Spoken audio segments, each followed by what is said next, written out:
The following podcast will contain spoilers, tangents, hot takes, and excessive foul language. Viewer discretion is advised. Enjoy the show.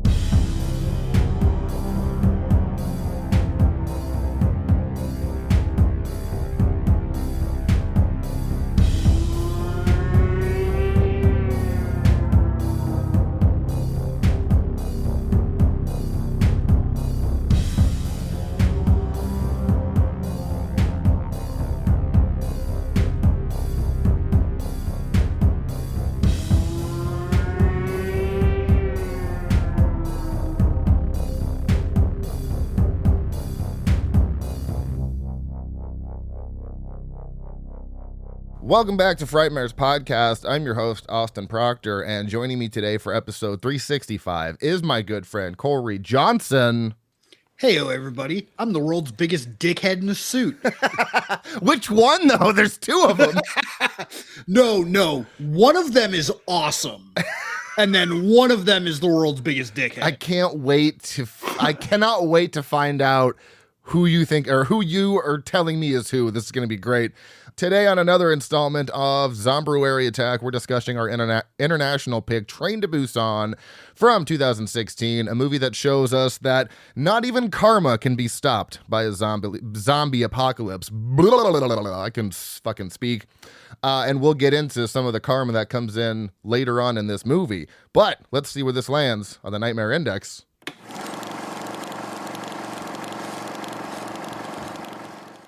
Booyah, let's talk about some ish we've recently watched. Cory, have we seen anything of value?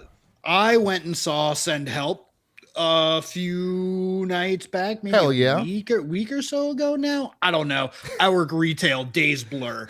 Time is an illusion. It was fucking awesome. Rachel McAdams back has to be hurting from carrying that entire movie.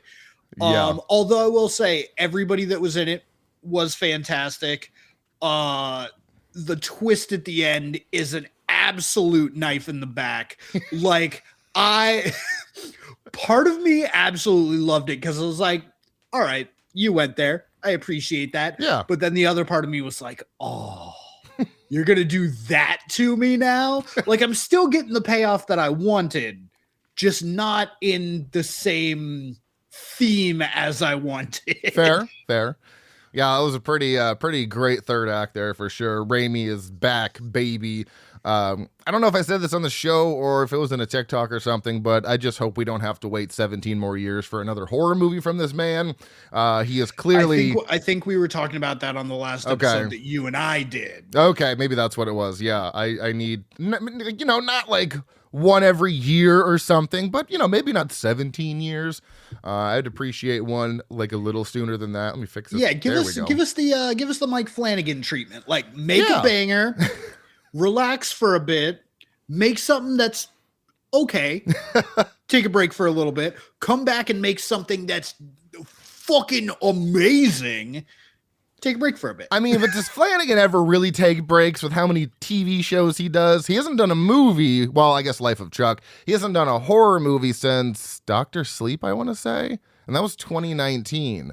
So, I mean, even his TV projects are at least a year or two spaced out. That's fair, yeah. Like, there's a little bit of cool off period for him. Now, does that mean that he's not like sequestered in a den somewhere writing things like a madman?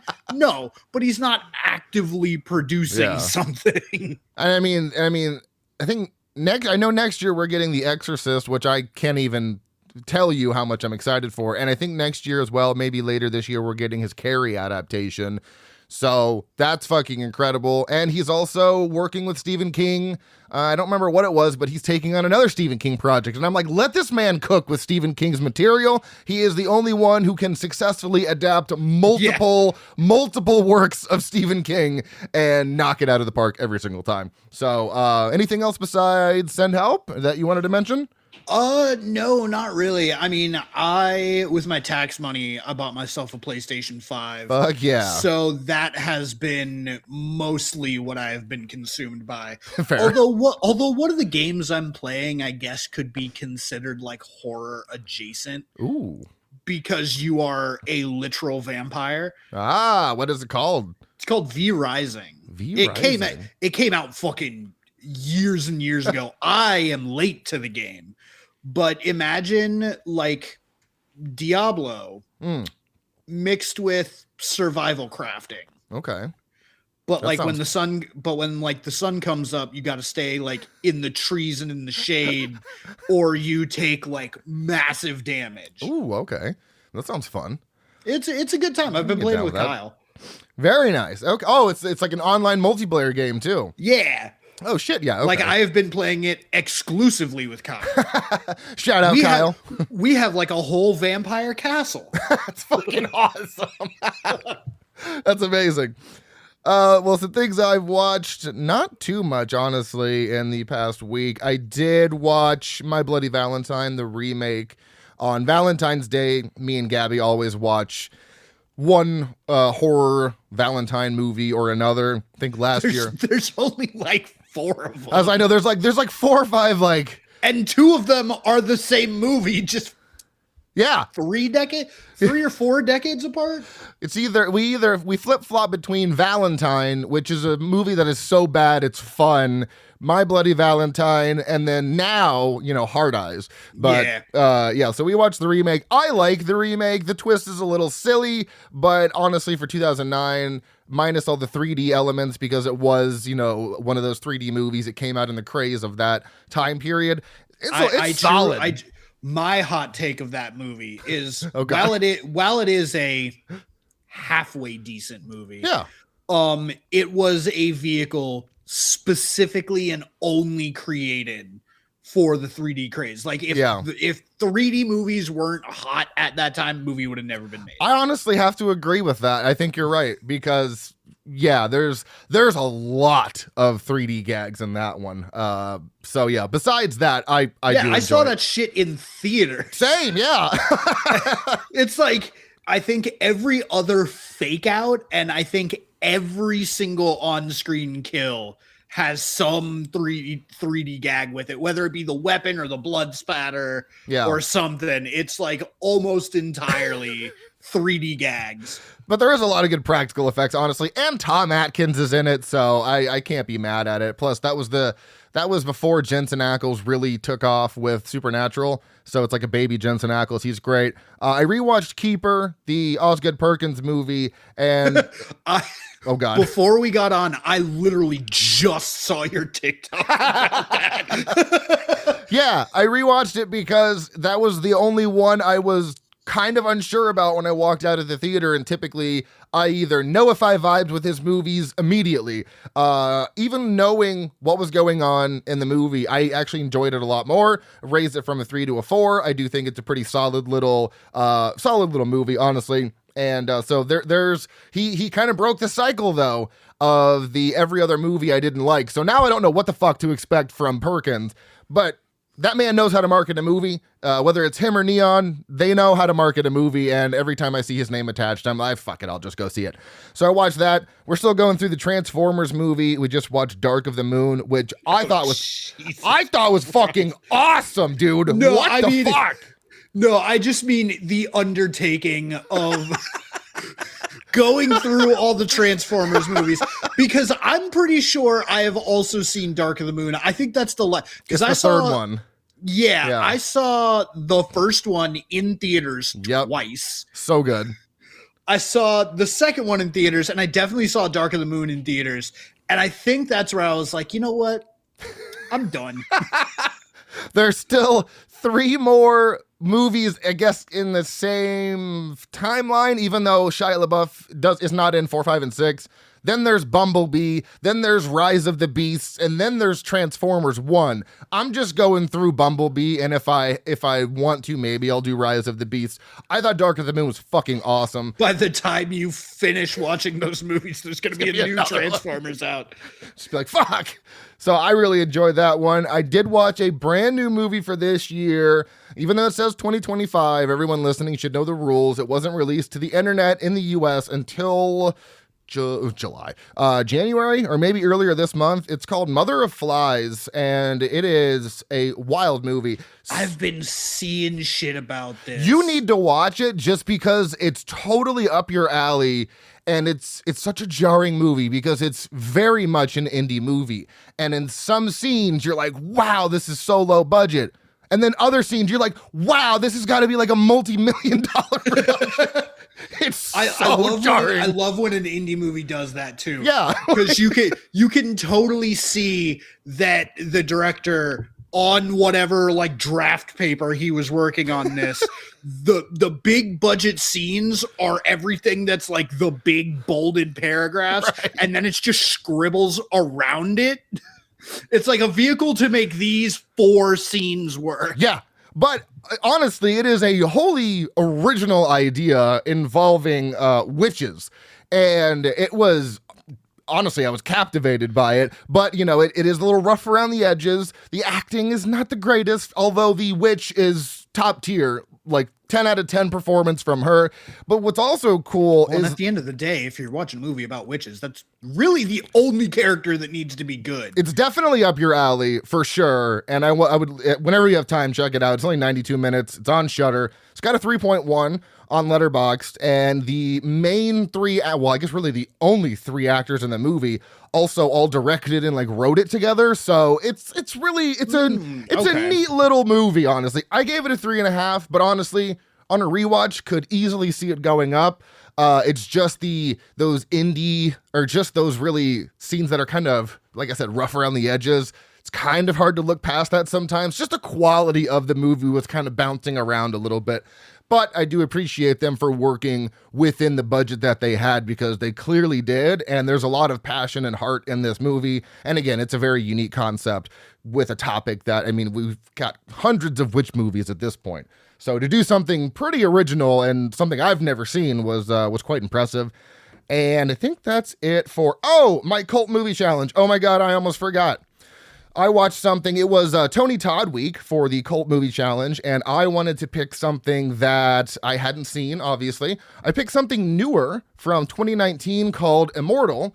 I'm not going to give you I guess I can read you the description because it doesn't give anything away, but thrown into the face of death only to emerge unharmed, characters are left staring at their lives in the face with uncertainty and fear like they've never imagined.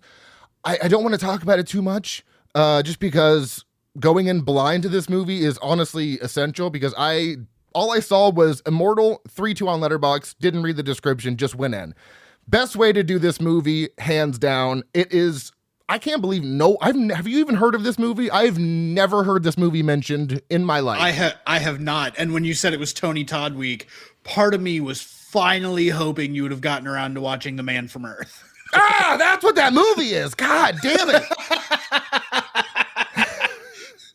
Not like I've been begging you to watch this movie for fucking 3 years. No, I know, and that is on me, because I never added it to my watch list. I'm adding it to my watch list now, so it's at the fucking top.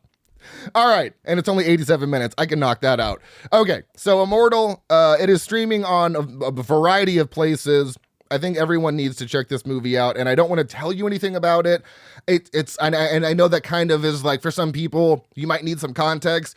Just know it is nothing like what you would ever expect, and that's really all I want to say about it. It is on, and there's a lot of movies with the title Immortal. So it is from 2019. Tony Todd is on the poster, and it's on Prime, Tubi, Pluto, and Plex. So go give that a watch, because I just don't know how I've never heard this mentioned.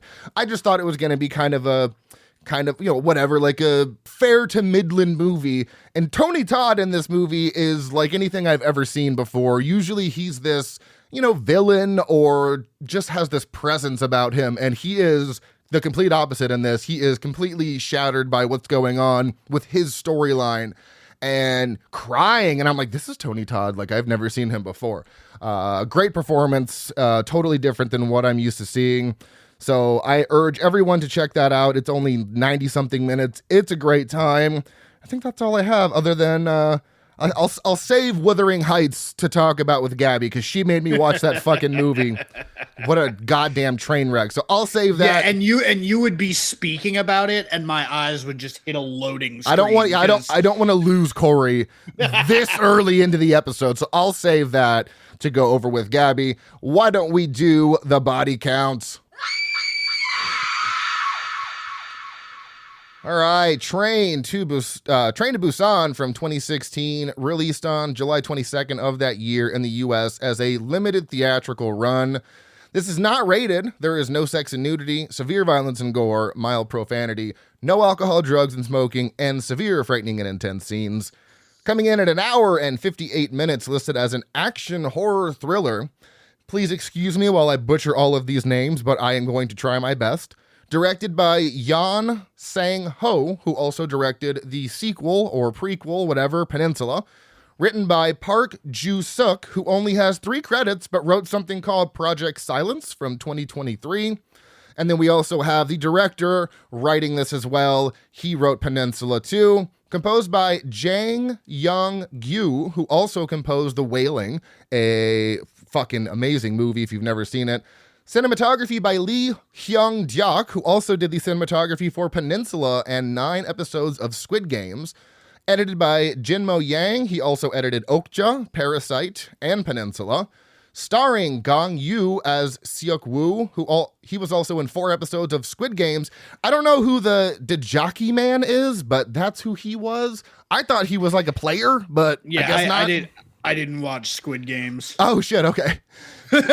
Now, wow. Jessica and her mother loved it, but when they started watching it dubbed.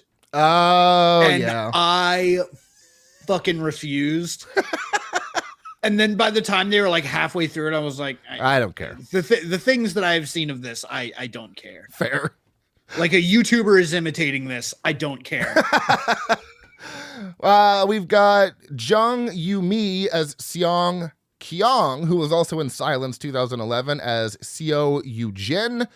We have Ma Dong-seok as Sang-hwa, who was also in The Eternals as Gilgamesh. Then we have Kim Soo-an as Soo-an, funnily enough, who was also in something called The Battleship Island as Soo-hee. This one's tough. Kim Yoo-sung as Yeon Suk. He was also in The Priests as Dean, the movie that we fucking love. I was like, I knew he was the young priest, right? I believe so. Yes. Okay. He was. Is Dean and was Dean the younger guy or was Dean the older guy? Because I'm pretty sure Dean was the older guy. Stand by while I check because it won't take that long. It's been so long since I've seen that movie. We did that year 1 of the podcast. We really did. Sure. And we're going to be doing it later on in the year. So yes, he is. Oh no, Deacon Choi. I guess that's who he is. Maybe I meant Deacon and not Dean. Anyways, he's in Priests, and that movie's fucking amazing. We have Cho Woo-sik as Young Guk. He was also in Parasite as Ki Woo. Estimated budget of 10 billion won, which is about 7 million USD. Worldwide box office gross of 93.5 million. Filmed in Seoul and Daejeon, North Korea. Funny enough, we don't actually ever see Busan, and it was not filmed in Busan. You can watch this on Netflix, Peacock, Plex, Tubi, and YouTube. Movies that came out around the same time, we have Independence Day Resurgence, which I forgot even fucking existed until I was writing this. The Neon Demon, The Shallows, The Big Friendly Giant, The Purge Election Year, The Secret Life of Pets, The Lady Ghostbusters, Lights Out, Star Trek Beyond, Jason Bourne, The Bad Suicide Squad, Pete's Dragon, Sausage Party, and Don't Breathe. Sausage Party. So I think there was 2 good movies in there. IMDb summary: while a zombie virus breaks out in South Korea, passengers struggle to survive on the train from Seoul to Busan. Let's do the autopsy. All right, I am so confident this is going to be a Frightmare certified slap, so hit me with your overall thoughts on Train to Busan. Overall thoughts of this movie. You said it was a roughly $7 million budget, and for what we know about how much movies cost nowadays, they made that 7 million fucking work for them. Yeah. God damn, this movie is polish on polish. I'm going to derail for like half a second. Love it. So I had the unique experience of watching this movie today with somebody who has never seen this movie. Ooh. I watched it with Jessica's mom. Oh, and okay. She started off the conversation with, I don't know if I can trust you because the last movie you recommended to me was that damn suicide movie. And it was Daniel Stam's A Necessary Death. Oh, no. And that fucked her shit up so bad. Like, so bad. It took her until today. And I made her watch that movie back in, like, October. Yeah, I was going to say a while ago. Yeah. It took her till now to accept a movie recommendation from me again. That's fair. She wouldn't watch Guillermo del Toro's Frankenstein because she didn't trust me. Oh, no. Oh, man. What did she think? Oh, she really enjoyed it. Okay, good. She got to the end, though, and she goes, "What the fuck, Cory?" That ending is a fucking gut punch. Yeah, it really is. But back to my overall thoughts. It's a good ass movie. It is arguably the best or in the top 3 best zombie movies of all time. Agreed. And it's a movie that really makes its scenery work for it. Mm-hmm. The scenery itself kind of becomes a character and a obstacle, if you will, throughout the movie. Yeah. And the creative ways in which they get around those things is just so good. Agreed. 100% agree.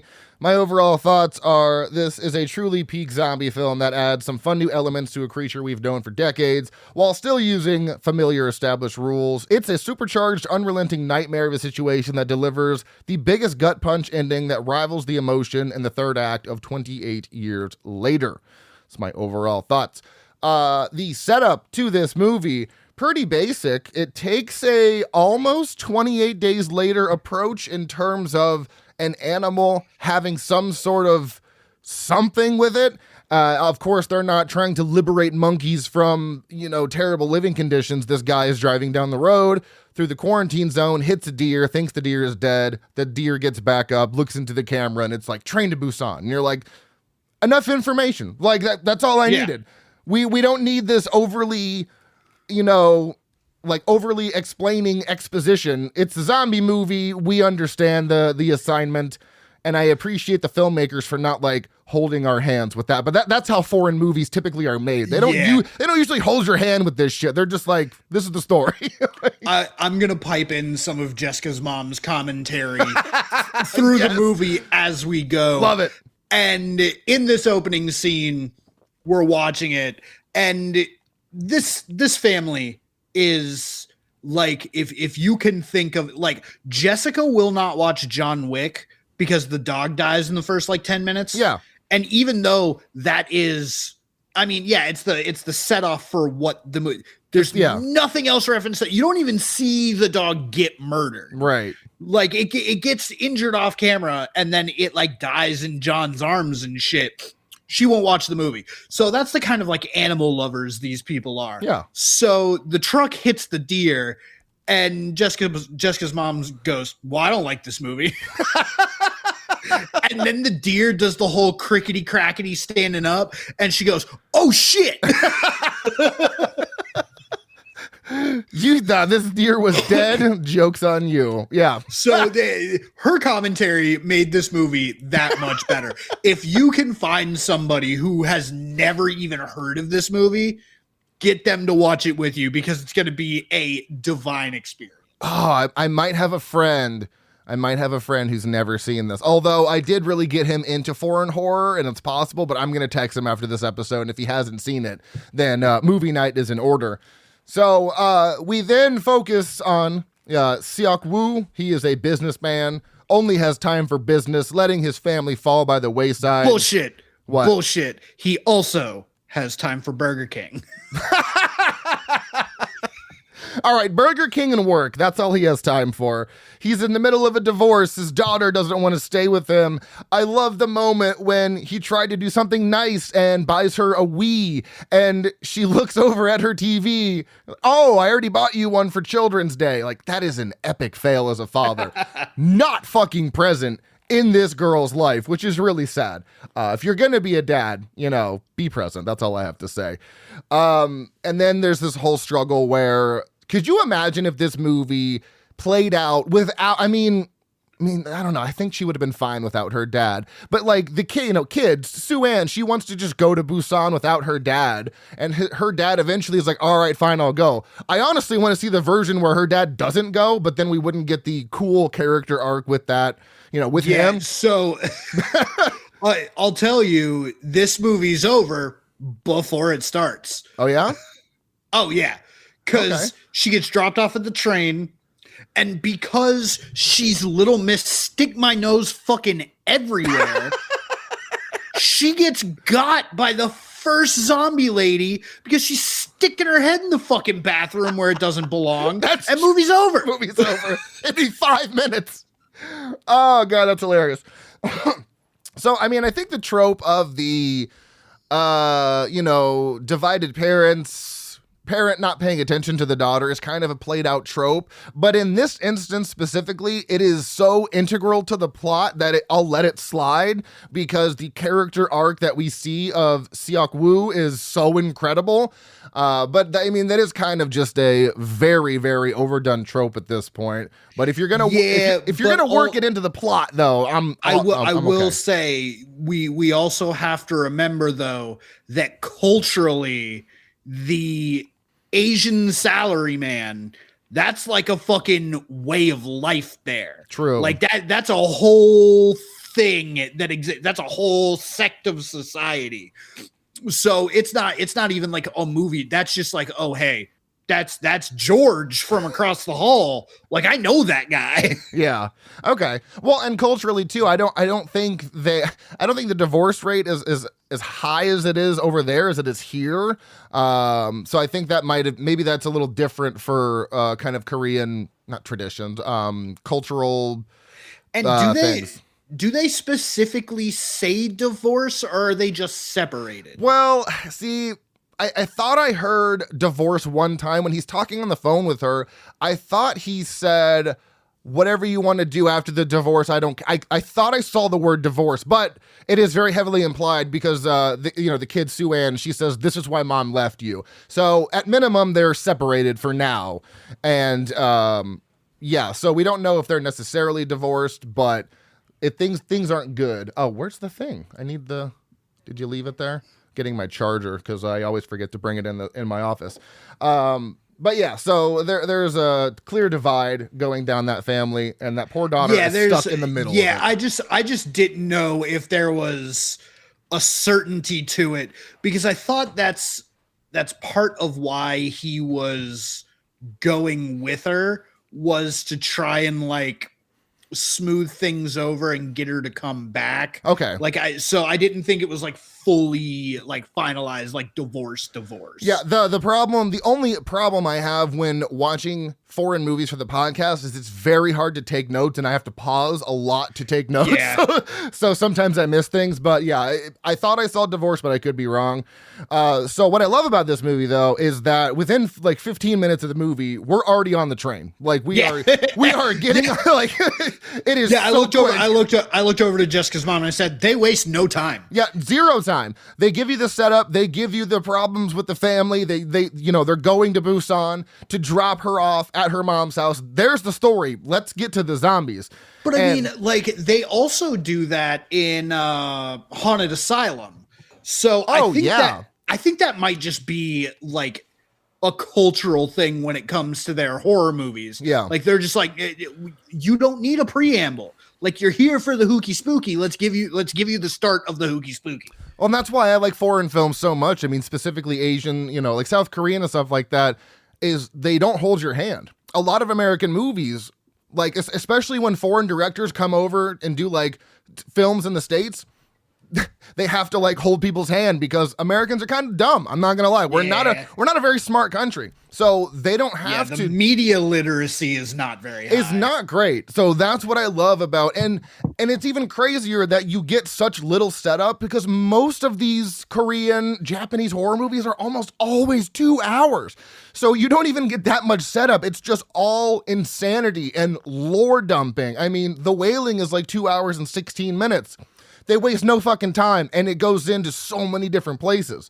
But that's what I love about this. You're on the train in 15 minutes, and I remember at about 35, 40 minutes, they are exiting the train at that one station. I'm like, wait a second. I thought that all of them, and I was like, oh no, that's right. I remember there being way more train in Train to Busan. I was like, oh, that's right.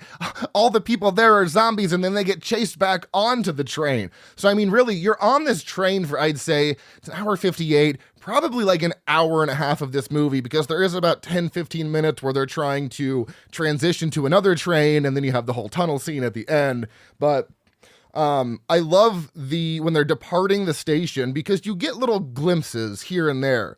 Like when they hop on the train, there's like a scuffle at the top of the stairs. And then when they depart, someone just straight up gets tackled in front of Sue Ann. And she's like, what the fuck was that? Well, and not only that, but as the doors are closing, yes, you get the catalyst woman that just stumbles in directly and the least stealthily behind this fucking, what is he, a conductor, an usher, steward, porter. He's a porter. Oh, that's the term. He's a porter. I just said stewards because that's, you know, like but airlines. Yeah, like getting the fucking porter, like just stumbling in. And then how the fucking homeless man gets on the train, I can't remember, but then he's on the train directly across from the other person. Yeah, and it's so funny because they kind of fake you out in a way, because I thought both of them had the disease, or, you know, the infection or whatever. But the homeless man's just crazy. He saw a whole bunch of people die, and he's just like, they're all dead. They're all dead. And by the end of it, he's not that crazy. He's not. He's just fucking shook up. Yeah, he's been experiencing this for like 45 minutes longer than everyone else. Right.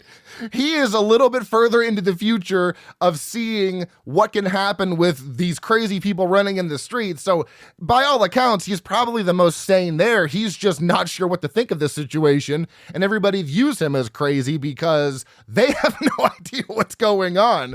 And there's one line that I fucking love where I think it is one of the porters or one of the conductors where he's talking to Sue Ann and he's like, see, this is what happens when you don't stay in school. And she's like, my mom said that only bad people say words like that. She's like, oh, well, your mom must have not done very well in school. I was like, Jesus Christ. Like, oh yeah, double the fuck down on the insult because you already got cooked. Yeah, like, good Lord, guy. So, yeah, you have the infected girl on the train. You have the homeless man who is not infected at all and actually saves the day at the end of the movie. Like, props to that guy for being a fucking hero. Absolutely fucking heart-wrenching, too. I know. Because he's probably my second favorite character. I love him.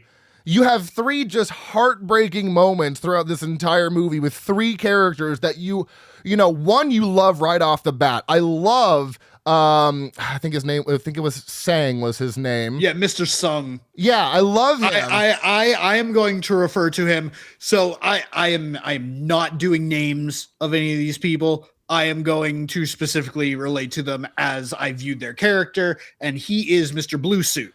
He is the suit that I said was fucking awesome. Okay. Gotcha. Okay. Also, I am going to admit my whiteness and my doing an accidental racism.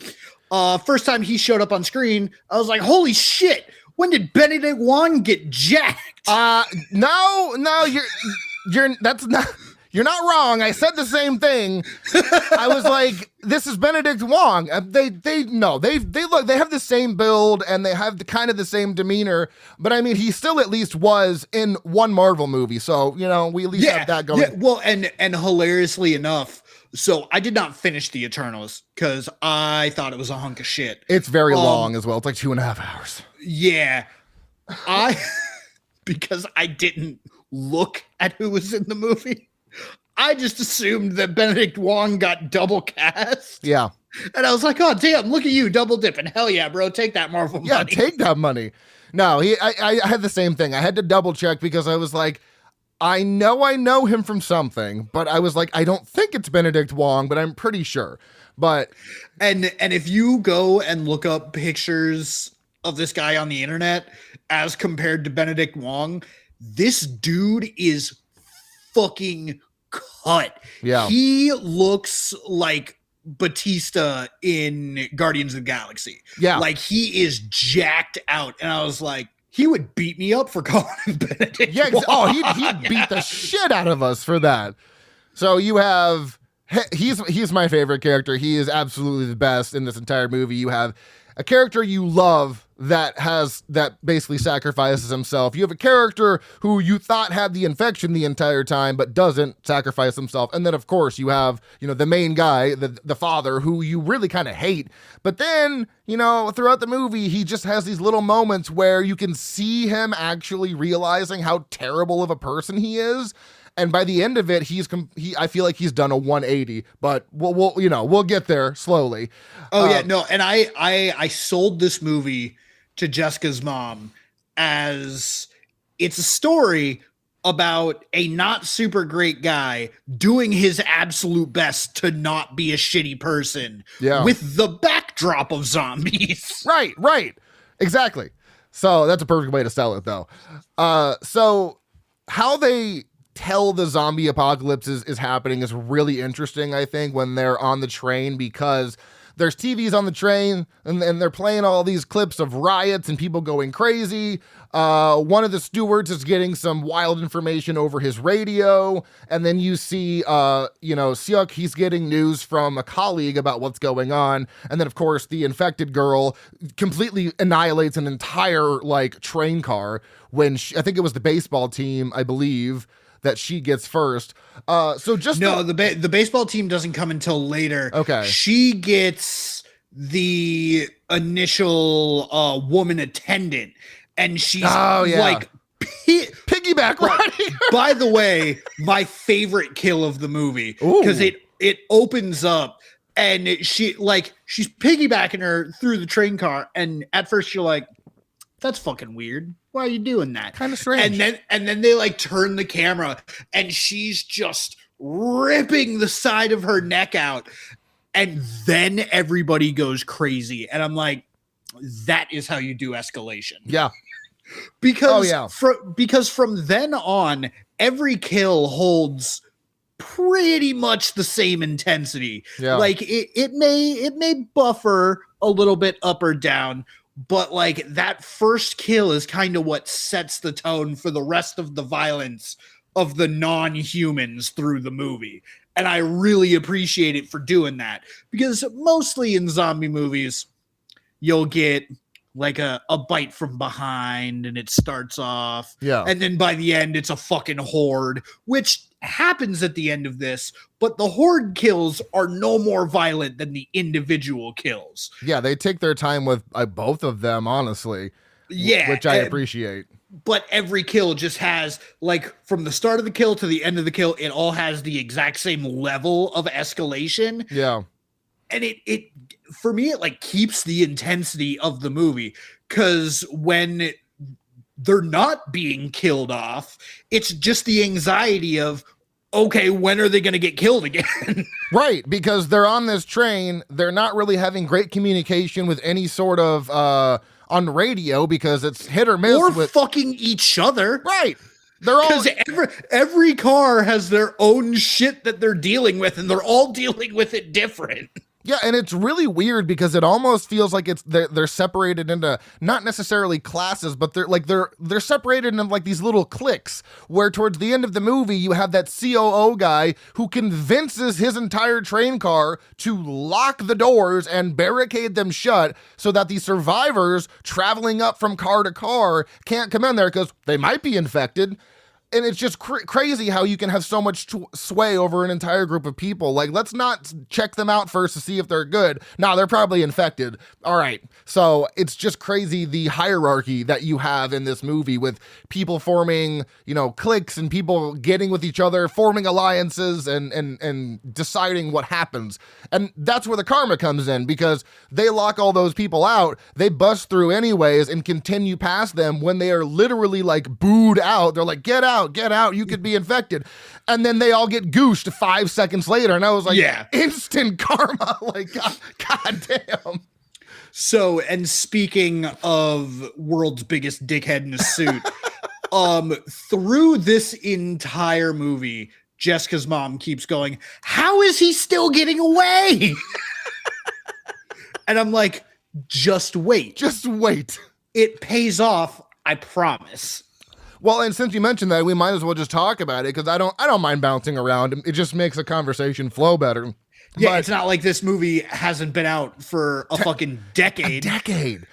But I love, and this is one of the things that I think this movie does a little differently with the zombies, especially with his character, which is really the first time you see this happen because COO guy is clearly a zombie on the final train that the pregnant lady Sue Ann and Seok get on, and I love the blue eyes that they do. There's like these blue eye contact lenses and their faces are all just janky, and he comes out like cognitive talking to Seok and he's like, you're infected, and he's like, no, it can't be, I'm not infected. So there's this like brief moment, if you don't actually die from the zombie bite and come back, if you just get bit and turn, there's this brief moment where you're still cognitive, but you're clearly infected because eventually he looks down and then snaps his head up and then he starts attacking him. And I'm like, that's interesting. He's like, there's like this weird transition period where you can see you're infected and you're like, oh shit. And then you finally turn. I love that. I thought that was very interesting. Well, so I feel like, I have a train of thought on this. This is now in the movie the second time this has happened. Okay. Because it happens with Mr. Blue Suit as he's holding the zombies back. He's turning slowly and eventually he just gives in. I think they introduced that as sort of a outcome of what's going on to make the impact of the father's sacrifice make sense. So yeah, and much more meaningful too. Yeah, because otherwise it's like, all right, well, why did he turn into a zombie and then just fall off the train? That doesn't make any sense at all. No, but you're right. If we've very subtly shown that if you don't die immediately, you hold just a little bit of something, then we can kill him off and have like some emotion behind it. No, you're right, because you do see it with his character, and then you see it with the COO much more in depth. Like, you see him for a lot longer interacting and talking to Seok, and then by the time Seok gets bit and he goes to the back of the train, and when he opens his eyes and they're blue, and then you just see him recalling all of his memories with his daughter, you're like, I'm crying, and then that's when he makes the decision, probably right before he turns, to just fall off the train. And that, just how they did it too. The shadow. Oh my God. It's like, man, I wish you would have just shown him falling on the gravel like that would have hit me less hard. Exactly. Right. Giving him this graphic, brutal death would almost feel wrong to do because he clearly had such a change of character that we're going to make it more dramatic by not giving you a bloody visceral death. We're going to give you the one that's going to hit you right in the gut. And it does every time. I know what's happening and I'm like, fuck, dude. Well, and I think one of the things that makes that scene hit a little bit extra hard is the entire sequence leading up to that, the chase through the train yard. Because even I commented to Jessica's mom at one point during that whole chase scene. I was like, this had to be the funnest day of shooting for all these extras. Like, you can tell, like, I know it's supposed to be serious, but you can tell that like 85% of these people are just having fun with it. Oh yeah. Like, cause like they're tripping over these rocks and like rolling through train gravel. Like that shit's gotta hurt, but they just keep on going. Yeah. You know why? Cause it's fucking fun. I get to be a zombie and chase 4 people for the next 6 hours of reshoots that we're gonna have to do so we can get all the goddamn camera angles right. But you have all this fun and bombasticness, fucking human curtail of the zombies on the back of the train. Dude, that was so amazing. And then I go, how many bodies does this take to stop a train? And then the train starts slowing down, and Jessica's mom goes, you jinxed it. Yeah, that was cool. And a lot of those shots too, I think the overhead, there was some added CG, but there's definitely, they're all on something that's dragging behind it. Yeah. There's a few shots where I'm like, that is 100% practical, which was really cool. So the moment though, kind of going back to the beginning where I think Six's character gets shattered is hearing his mom die on the phone. I think that's what really causes him to like shatter and kind of look at himself too, because his daughter at one point also says, all you care about is yourself. And I think that also hits him hard. And he has a lot of these moments throughout the film where he's realizing, I'm not the greatest man alive. And then you get this first glimpse at a selfless act that he does when he pulls Sang onto the train when they're getting back on at the Daejeon station, and he could have just left him there, but he like waits for him and then pulls him on, and you're like, all right, you are starting to make good decisions, because directly before that, they were going to go meet up with his friend Kim, who was supposed to help him, so they divert from the group at Daejeon station only to be met with zombies, and then zombies come from the other way. So he was already making terrible decisions at that point, but then once they get back on the train, he's like, no, Sang saved my life, so I'm going to save his life. And that's where I think his trajectory starts changing,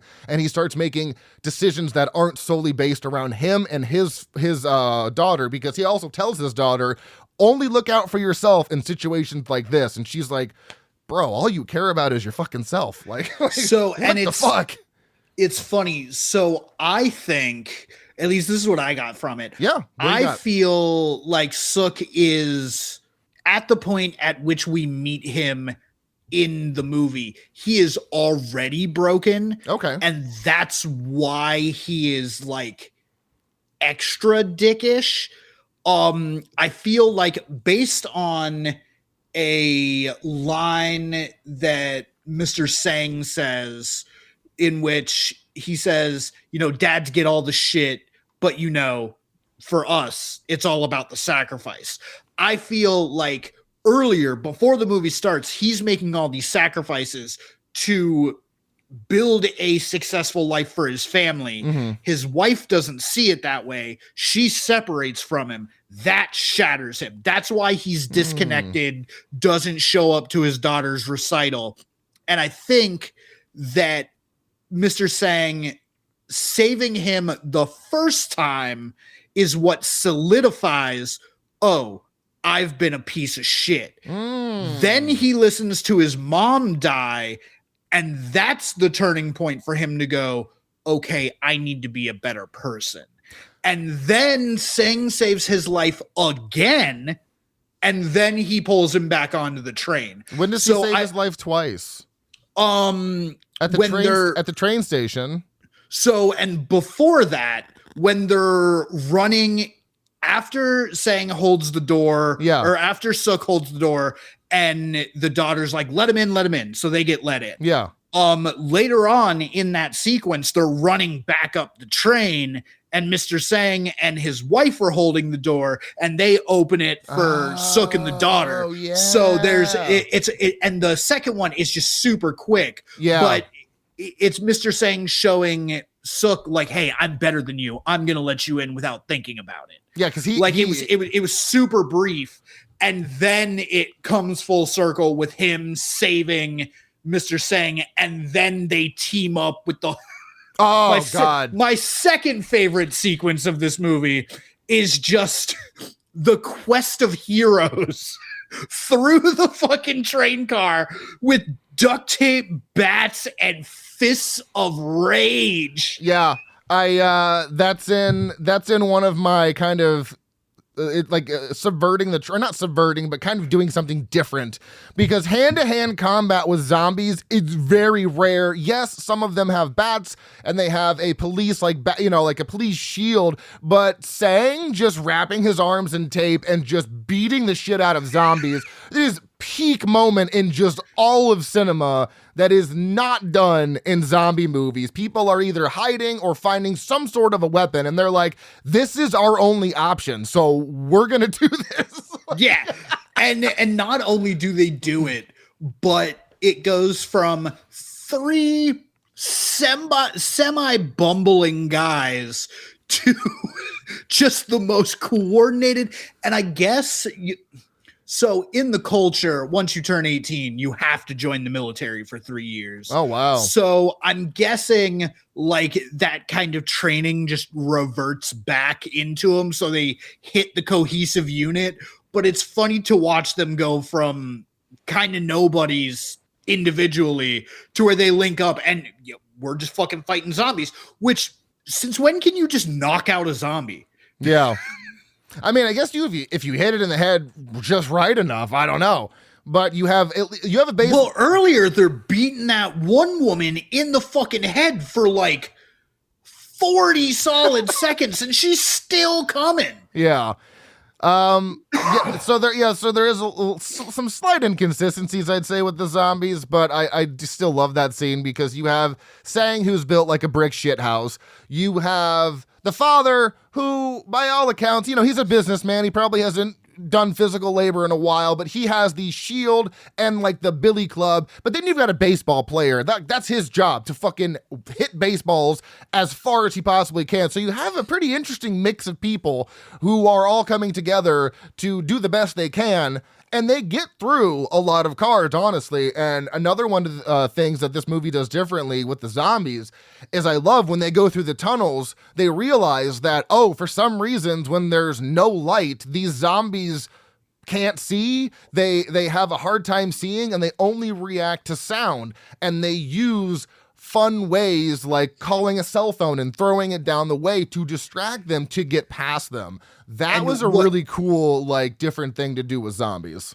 And what makes it better is it's essentially instantaneous. Right. Like, they're like, we got the information, we use the information. Right. They don't have to have a fucking American-ass conversation about it, and then one guy go, no, this is not gonna fucking work, we're gonna do it my way, and then that guy's way fails, and then he dies, and then nobody feels bad about it, and then they go back to the original plan, and then we wasted 25 minutes. No, you go through the tunnel, and then Sook is like, we got another tunnel coming up in 2 minutes, and we've got 2 minutes worth of time in the tunnel. Let's fucking rock it. And they just go. Well, it's because of the visual storytelling.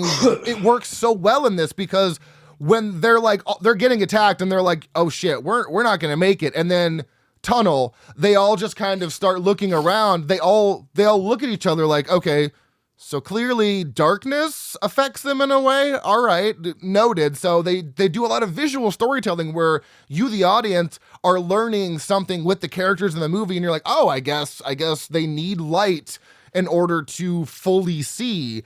And speaking on the seeing part, I love there's a moment too where someone mentions they only seem to come after us if they see us. So one of the ladies, I think it's Sang's wife, she grabs water and a newspaper, fucking throws water on the glass and sticks the newspaper up. The zombies are like, oh, I can't see them, and they turn around. And I'm like, they have so many creative ways of getting around these zombies without really going into any explanation. They just see what they're like, oh, they have trouble seeing. This is what I'm going to do. This is what we have on hand. And then they even use a fire extinguisher later. I was about to say, and then like 40 minutes later, they use a fire extinguisher to do the exact same thing. Yeah. I love how they evolve it over time. It's really fucking good.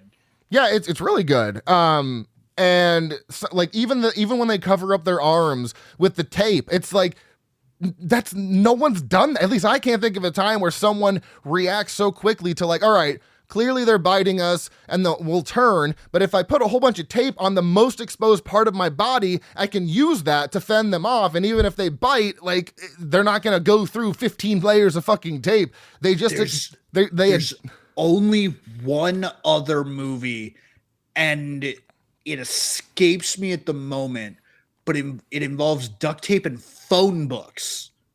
Oh, he tapes phone books on his arm. You know exactly what movie I'm talking about too. And I just can't place what it is. It's not Shaun of the Dead, is it? You know, it might be. Yeah. So it's like something that really isn't done a lot. They find these, they use their surroundings and what they have around them so well in this movie. And it's just so brilliant. With an established creature like the zombies. I think they do a lot of fun stuff with this. With like I said, with something that's been around for so long. I mean, zombies have literally been around. I think the first iteration of zombies was White Zombie from 1932. Of course, they wouldn't become popular, until like the late 70s or 80s.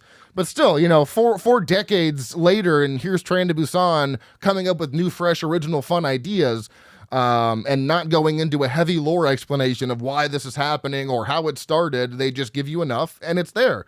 I think this movie is like you said, top 3 at least, which we should do at some point. I think I need to make like a top 5 zombie list and see where I land, because I'll tell you which one doesn't even fucking come close to the list. Oh, tell me. Is the sequel to this movie, Peninsula. Oh, yeah. I saw that in theaters and I was upset. I genuinely thought about going and asking for my money back. Yeah. Because I was like, this is Fast and Furious presents Train to Busan presents Peninsula. Like, yeah. It was a zombie movie that turned into a heist movie that then turned into a drift car movie. And how you're drifting GMC Suburbans and Escalades through alleyways, I'll never understand. Yeah, this one was definitely geared much more towards Western audience. Are we Eastern or Western? We're Western. Western audiences. Yeah, we're Western. Because they also speak English a lot in the movie too. There's a lot of English. It's not fully in Korean, and it's just like. I guess the movie did so well, it was just kind of natural to try and do a sequel. But yeah, I think I gave it like a 2.5. It really wasn't that great. Are we still getting that fuck-ass American remake? Last Train to New York? Yeah. It's in production. I don't know. Boo. I know. Boo that production team. Boo. I'd rather it just not come out. Let's just. I still stick to my original joke. What is this, fucking Train to Delaware? Train to Delaware, yeah. I would love to see that one. So yeah, I mean, this movie is so goddamn good. One of my biggest takeaways of this movie is much more of like a personal thing. It's like, don't work yourself to death. Always make time for your family and friends. Don't spend your entire life working. And if you have a child, be there for those moments. Show up. If you don't show up for your kid, it will establish a sense of trust issues at a very early age that, from the people that they're supposed to trust. So that's my takeaway. Always make time for family. Don't work yourself to death. My takeaway from this is never trust a man in a suit. There you go. That too. That's a much more straightforward and easy one than mine. So I feel like there's so much else we could talk about. Yeah, that's kind of the only downside to this movie is there's so many things that you can talk about, right? That at the end of the day have absolutely no consequence on the bearing of this movie, right? Like it's just like, oh, this fucking detail, or oh, what about that fucking detail, or oh, that one tiny bit of CGI looked kind of wonky. Yeah, there was like 2 or 3 instances where I thought, I don't remember the CG looking like this, but I also watched I had a 4K copy of this movie, so it's the highest quality. And sometimes, honestly, when you get a high res edition of something, it can make CG look a little bit worse. But I mean, 2 or 3 times, I'm not gonna fault this movie for that. It was a $7 million budget. Yeah, and for every half second of shitty CGI in this movie. You've got a full 10 seconds of somebody overacting the fuck out of the zombie cracks. Dude, you know, and that's what I love about like South Korean zombies is they are just on another fucking level with the twitchiness and dude, I fucking love. You cannot tell me that they did not mechanically separate that one man's arm to get him to be able to run like that. Oh my God, with it like behind his head. I was like, how behind and like backwards. I mean, I was like, no, you broke that poor man's shoulder. He has to be double jointed because this is as far as I can go. And his arm was not bent. His arm was straight across the back. Yeah. So I think that's pretty much all I have to say. I don't know. I will comment on the sound design in this movie. I did watch it at full volume because I had the house to myself, and with the surround sound on, they utilized every single fucking speaker throughout the entire movie. It sounded absolutely incredible, very well balanced as well. It wasn't front heavy or back heavy. It was perfect sound mixture. And that's also the other thing I've noticed about a lot of foreign movies is they take their time making sure the movie not only looks good but sounds good. A lot of the times in America, they're just rushing to get it out, and that really dips the quality of especially the sound design with surround sound. And then my final note here is that I cannot express the unfathomable fear I would have being on a train with zombies and then having to get off of that train in the Daejeon station, not knowing if people are going to be there or if zombies are going to be there. They took claustrophobia to a whole new level by introducing zombies on a fucking train. Oh yeah, no thank you. Sure. No, for thank you. sure. And if they're Train to Busan zombies is what we get, I'm out. Much like Train to Boo zombies. Yeah, Train to Boo zombies. I'm out. They're way too fast, way too twitchy. I am out. If I didn't review, or if I reviewed movies instead of shamelessly plugging my own show, my review would be straight up fuck those old ladies who brought hard-boiled eggs onto the train. Could you bring something stinkier to a confined space? So hilariously, I definitely think one of those old women was just a regular aged Korean woman with a wig, makeup and a wig. Yeah, me too. Yeah, like 100%. I was like, you're like 28. What are you doing? It was the one with the curly gray hair. I was like, yeah, I'm so glad I'm not the only one. I thought the same thing. So I think that's all I've got. This is an incredible movie. If you've never seen it, obviously I'm going to highly recommend this one. I think this one, depending on how our ratings go, I think this one is actually going to be above Hausu, which is number 1 on the Nightmare Index. So why don't we get going to that? So real quick, I want to add one other thing. Please sort do. of as a jokey aside. Please do. Runner up best girl is Jinhae. Okay. Because she should not have been there at all. She wasn't invited even. And she was like, nah, I'm going to come support my team and this guy that I really fucking like. And then I'm going to did so fucking dirty by the end of this movie. Like, I'm just here to be a loving person and I just want to be close to this guy. And then I'm going to eat him. Yeah, she really shouldn't have been there. All right. So with that being said, that was Train to Busan from 2016. Let's roll into the final cut.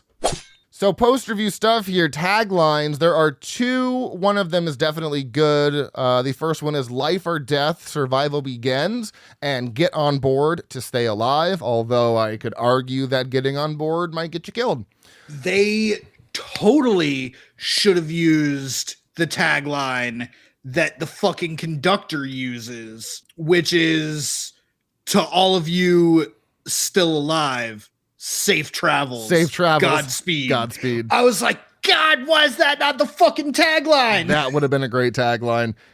Hashtag regrets. Trivia. Train to Busan is the 6th highest grossing domestic film of all time in South Korea. Train to Busan's director Yang Sang-ho's. This is his first live-action film. His previous works were all animated features. The word and they also just recently did a animated prequel to Train to Busan. Yeah, animated prequel Seoul Station, also directed by Yang Sang-ho. Apparently it was released less than a month after Train to Busan was released. I don't know. I'd have to check. But there is an animated prequel, which is probably better than Peninsula. And speaking of your Jin Hee, So Hee, who plays the character Jin Hee, is an ex-member of the famous K-pop group Wonder Girls. And the film recorded more than 11 million moviegoers in South Korea. No goofs that I could find of value. Rated 7.6 out of 10 on IMDb for our purposes of the Nightmare Index. That is a 3.8 out of 5. It also has a 4.0 out of 5 on Letterboxd. We contributed to that. We did. 95% on the tomato meter and an 89% audience score. What did you give this, Cory? I gave it a 4.5. I also gave it a 4.5. So let's see here. I think Haosu might still be in the lead. Oh, I think we're tied. I'm pretty sure Haosu has a 4.45, and this also has a 4.45. I will double back on that and let you know on the next episode. But that means we're like 6 weeks into another Frightmares certified slap. Holy shit. At this point, are we not going to have a slap? Similar movies according to IMDb, we have Peninsula, World War Z, #Alive, stellar, underrated zombie movie. All of Us Are Dead in Zombieland. Similar movies according to Letterboxd, the most crossovers I've seen in a while. All of Us Are Dead, World War Z, #Alive, Dawn of the Dead, and Army of the Dead. Let's do some funny reviews. What do you got, Cory? How many? I've got a handful because 2 of them are special guest appearances. And when I first started screenshotting these, I didn't put in my normal filtering, so they're kind of out of order. So. That's fine. But I think I have 1, 2, 3, 4, 5, 6, 7. Oh, all right. You can go first then. So, first one from QT Mochi, a 0.5 star. Ooh. No heart. Genuinely so ass. Hopped back on Letterboxd after a 2-year hiatus just to rate this. Wow. Damn. 4 stars from Roberto _ The whole movie is just an allegory of what it feels like to take public transport to school every morning. Bro, I have that same one. The first time we've had a crossover. All right, what do you got? A 0.5 star, no heart from Sadie Muse. Not enough trains. And ma'am, I don't know if you were there for like the entire last 40 minutes of the movie. It is almost exclusively trains. Well, my review is going to coincide with that one because 3.5 stars from Matt T. Technically, they take more than one train. It should be called Trains to Busan. Oh shit! A 0.5 star, no heart review from Rishan 10. Why is that man eating Burger King in the office? I know, for someone who's a fund manager, you think he would have a more, not such a cheap lunch. 3 stars from Gil Hermy. This would have all been avoided if the dad had given a PlayStation 4 instead of a Wii. But it is 2016. Was it out I think yet? the PS4 had been out. Maybe it just came out. Yeah, I think so. A 5 star and a heart from Grace Sitta. Run, but hold me. 3.5 stars from Lucy, who I feel like is always on this show. Zombies on a train, and then the greater than sign, snakes on a plane. Tired of these motherfucking zombies on this motherfucking train. A 5 star and a heart from Sari B. Completely contradictory. I hate this movie. Probably hate, maybe hate the way it made you feel. 4.5 stars from Vinny Sims. The real Train to Busan was the friends we made along the way. And then my last two, I'm going to do in tandem. Yes. Because they are from the same person. Oh. Our lovely boy, Eric Cloud. Eric Cloud. First one was from, I think, 2017 when he watched it. Pretty fresh. 4-star and a heart. Incredible how much more powerful your movie can be when you create likable and relatable characters and then put them in danger. Gripping and truly touching. Okay. And then his most recent one, which I can't remember, I think it was like either 2024 or 2025. So very recent. Okay. A 5-star and a heart. Ooh. So good. So very, very good. Army of Dead should be ashamed of itself. The Last Drive-In. Army of the Dead?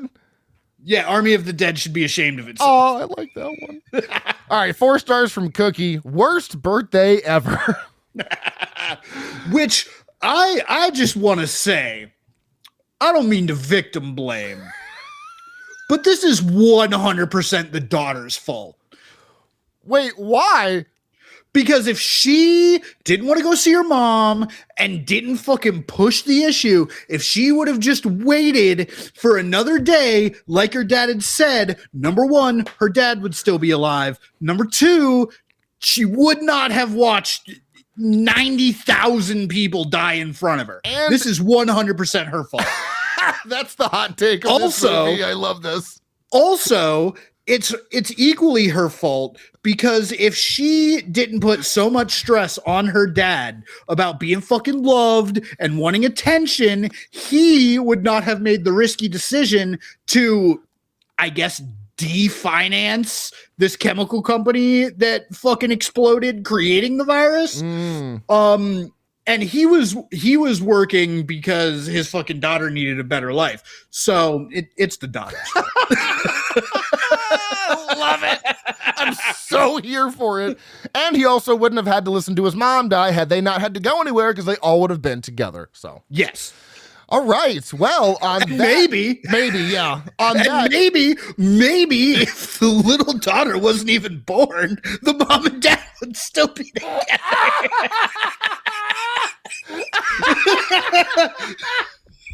Oh God! What a let me just be clear. I don't condone any of what I just said.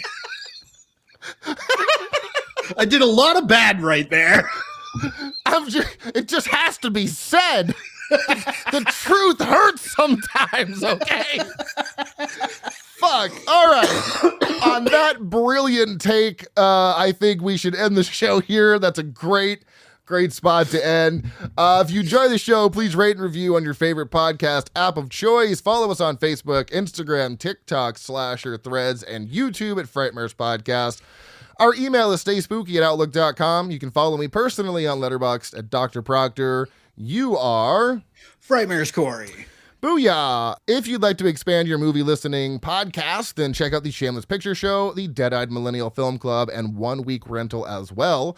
Next episode, because it'll be the bonus episode, Gabby and I will be doing, it has 2 names. One is Zombies, and the other is Wasting Away. I don't know why it has 2 names, but it does. It is from 2007. It is our wild card pick because it has a 2.8 out of 5. It is not streaming anywhere, but you can rent it on Amazon. I have no idea if it's going to be good. This is why it's a wild card pick. So until then, stay tuned and stay spooky, oi. Stay spooky. I couldn't do it again. I got sad. All right. See you, everybody.